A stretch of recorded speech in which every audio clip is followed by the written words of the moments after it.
Vendredi 6 janvier 1999, l'Américain retrouvé nu dans une ruelle et qui se disait amnésique ne serait qu'un imposteur. Quelle déception! Comme si toute la magie des contes de fées disparaissait tout d'un coup. Qu'est-ce que je vais raconter le soir à mes enfants, moi? Et la ville de Verdun ensevelie sous la neige à cause d'une grève des cols bleus. Conclusion, tout le monde est en col vert. Eh bien, bonne fin du monde, mesdames et messieurs. Bon mercredi. Tout d'abord, des nouvelles de moi. Eh bien, nous avons décidé, en ce début d'année, d'élargir un peu notre mandat. Alors, fini l'époque où je n'étais que le clown de l'information. Je veux maintenant occuper une place qui a toujours d'ailleurs été laissée vacante par ces pissous de journalistes, soit celle de justicier de l'information.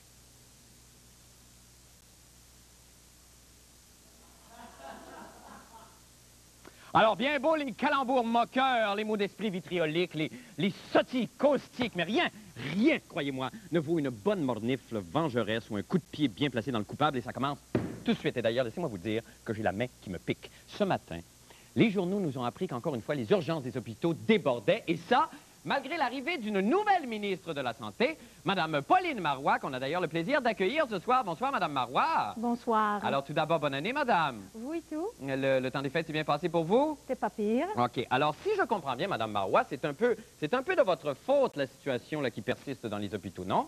Ben, pas tout à fait. J'ai pas encore pris connaissance de tous les dossiers. Hey! C'est à qui la faute, là? Ben, moi. C'est ça. Alors, donc, ce soir, pour soulager le Québec de cette situation qui nous fait mal et pour laquelle la population n'a aucun recours, je me ferai la main molle de mes contemporains pour vous donner la fessée que vous méritez. OK, Mme Marois? OK, d'abord. Alors, j'ai la liste des hôpitaux affectés avec moi et je vais vous donner une tape sur les faux-faunes pour chacun des centres hospitaliers où l'urgence est engorgée. Est-ce que ça vous fait ça? OK, on commence tout de suite. Alors, l'hôpital Maisonneuve-Rosemont d'abord. Ça va pas pire, ça? OK, on fait une petite? OK, good. Il y a... l'hôpital général de Montréal. Ça, c'est pas pire, là, comme problème, là, hein? OK, on y va pour une autre? C'est plus dur, celle-là. OK. Mon Dieu, est-ce qu'il y en a un autre? L'hôpital Notre-Dame. Oh là, l'hôpital Notre-Dame, la mare des poignets, là. Serrez-vous les dents, Mme Marois?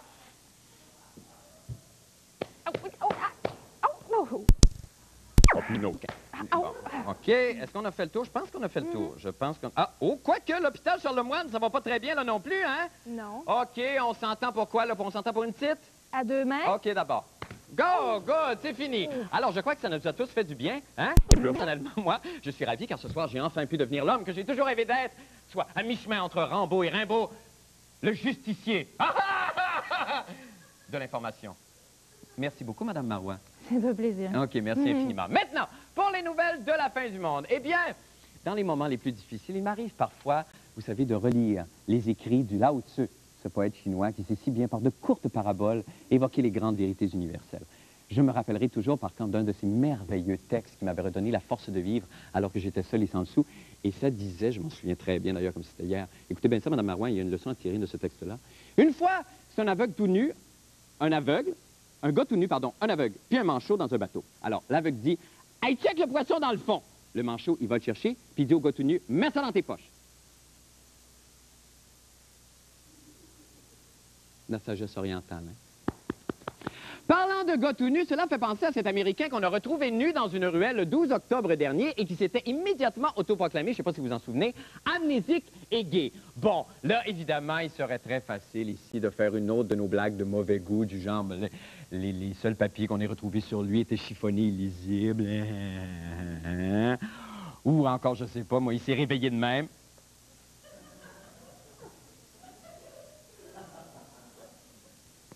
Mais Dieu merci, non, on tombera pas là-dedans. Mais toujours est-il qu'aujourd'hui, on a découvert que toute cette histoire n'était probablement qu'une vaste imposture. Parlons de vaste imposture, voulez-vous aller vous asseoir, Mme Marois? Oh non, non, ça va. Bon, alors donc, sur cette histoire d'amnésique gay, Jean-René Dufort.